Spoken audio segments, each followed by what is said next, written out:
Hola, bendiciones, ¿cómo estás? Espero que estés muy bien y deseo que este devocional te sea de mucha bendición para tu vida. Amén. Bueno, seguimos con Génesis capítulo 44, versículo 1 hasta el 13, en la versión NTV. Y dice: Cuando los hermanos estuvieron listos para marcharse, José dio las siguientes instrucciones al administrador del palacio: llena sus costales con todo el grano que puedan llevar. Pon el dinero de cada uno nuevamente en su costal. Luego pon mi copa personal de plata en la abertura del costal del menor de los hermanos, junto con el dinero de su grano. Y el administrador hizo tal como José le indicó. Los hermanos se levantaron al amanecer y emprendieron el viaje con sus burros cargados. Cuando habían recorrido solo una corta distancia y apenas habían llegado a las afueras de la ciudad, José le dijo al administrador del palacio: sal tras ellos y deténlos, y cuando los alcance pregúntales: ¿por qué han pagado mi bondad con semejante malicia? ¿Por qué han robado la copa de plata de mi amo, la que usa para predecir el futuro? ¿Qué maldad tan grande han cometido?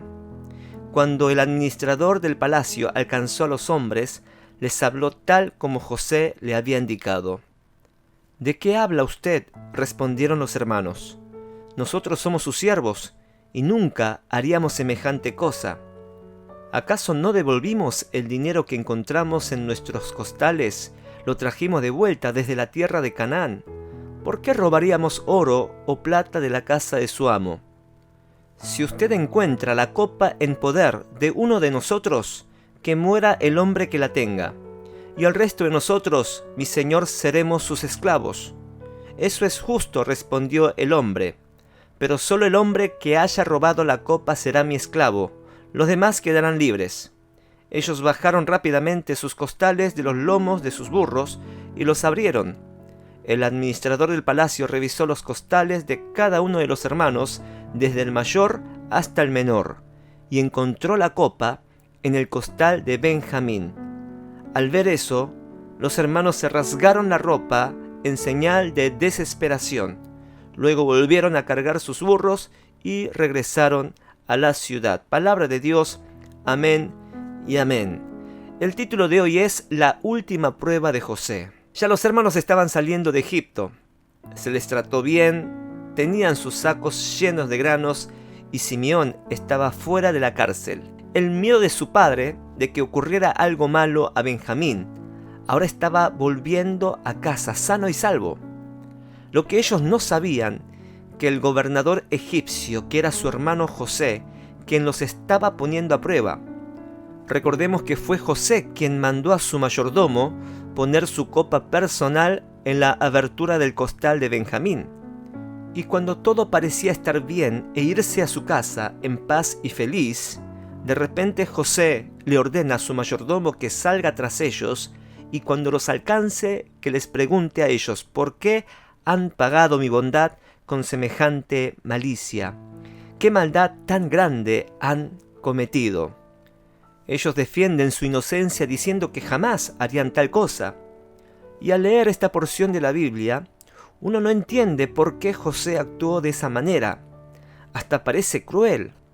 Al principio los trata bien y después los acusa de robar su copa cuando fue él quien ordenó que pusiera en el costal de Benjamín. Pareciera que José abusaba de su poder para atormentar a sus hermanos en venganza por el mal que hicieron en el pasado hacia él. Pero conociendo el carácter de José, esto no es el caso. Él es guiado por la mano de Dios, poniendo a prueba los corazones de sus hermanos para llevarlos al completo arrepentimiento. Y hay algo que debemos saber, que la vida de José es un tipo de Mesías, es decir, podemos ver a Jesús en la vida de José. Entonces lo que José estaba haciendo con sus hermanos no es otra cosa sino provocar en ellos la necesidad de observarse a ellos mismos. Cuando Dios nos prueba, es obvio que Él no necesita saber lo que hay en nuestro corazón, Él ya sabe lo que hay en nuestro corazón. Entonces, ¿para qué nos prueba? Bueno, las pruebas tienen como propósito de que nosotros miremos a nosotros mismos, de reconocer nuestras debilidades y lleguemos a la conclusión de que hay cosas de qué confesar, que hay cosas que debemos cambiar. Esto tiene que producir la prueba en nosotros. Ahora, si la prueba tiene como propósito de examinar a nosotros mismos, la pregunta es, ¿tuviste la humildad de observarte a ti mismo en medio de las pruebas dadas por Dios? Porque muchas veces nos ofendemos con alguien por el trato personal, en el trabajo, con tu jefe, con un pariente, incluso con tu pastor.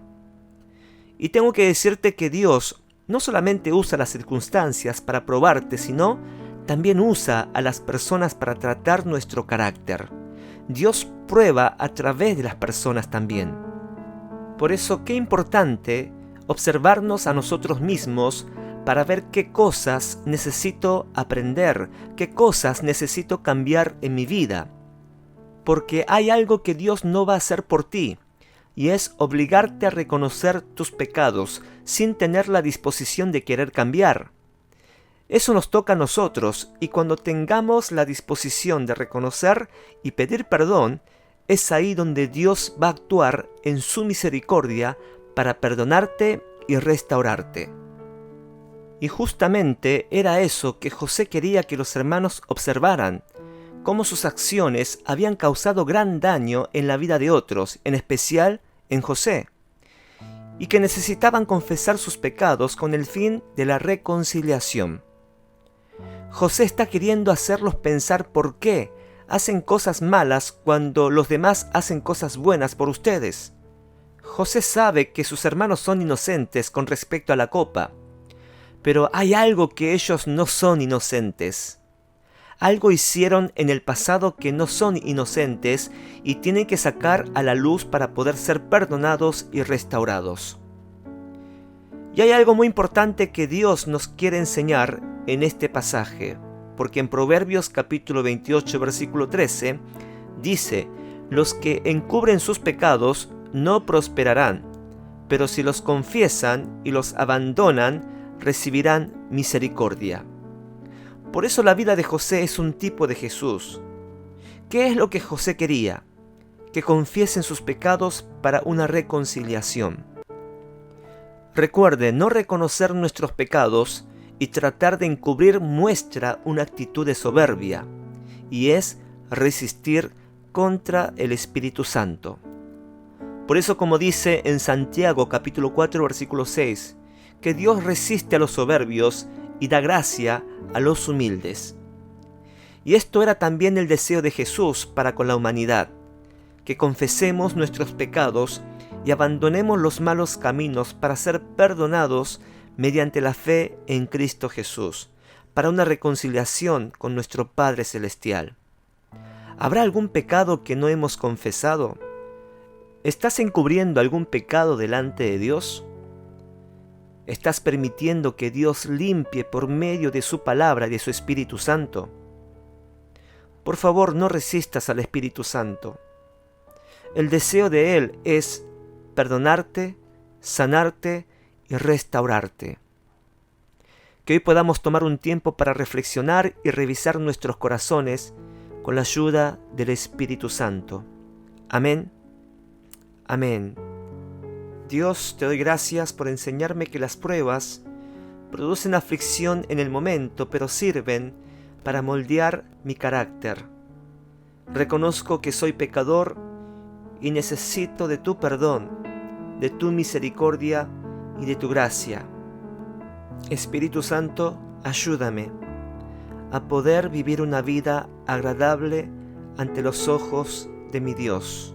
En el nombre de Jesús, oramos amén y amén.